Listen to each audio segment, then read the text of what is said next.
इससे यहाँ पे कहा गया है कि दमन करने वालों में मैं काल हूँ। तो काल मतलब ऐसा नहीं कि ये जो घड़ी का टाइम समय भगवान की एक विभूति है, भगवान की एक शक्ति है, लेकिन कृष्ण कृष्ण है, कृष्ण कृष्ण है, भगवान कृष्ण है। अगर ऐसा सभी अगर कृष्ण है, जैसे इस संबंध में मुझे घटना याद आया कि 2012 में शरणागति का सेमिनार चल रहा था, श्रीमद् भक्तिचार्य स्वामी गुरु महाराज प्रवचन दे रहे थे।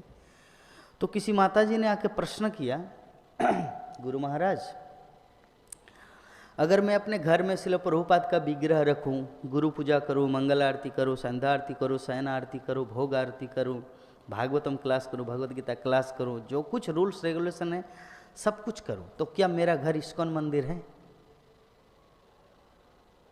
तो मेरा घर इस्कॉन मंदिर है, जैसे बाकी सेंटर है, मंदिर है पूरी दुनिया में, तो मेरा घर भी क्या इस्कॉन मंदिर है?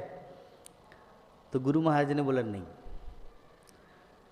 एक दृष्टिकोण से वो इस्कॉन मंदिर है इसलिए क्योंकि आपने अपने घर को ही पूरा इस्कॉन मंदिर बनाया, लेकिन ऑथोरिटिकल दृष्टिकोण से देखा जाए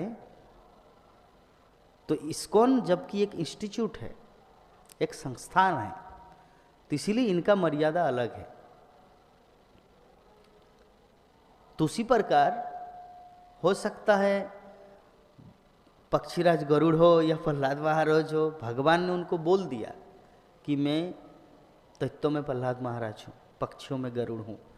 तो हमें ये सब बिलीव नहीं करना है, हमें ये सब विश्वास नहीं करना है कि भगवान प्रहलाद महाराज के रूप में अवतीर्ण लिए, अवतार लिया है।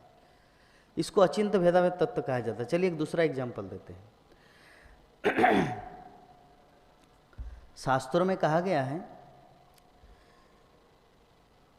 कि भगवान को त्रिजुग कहा जाता है।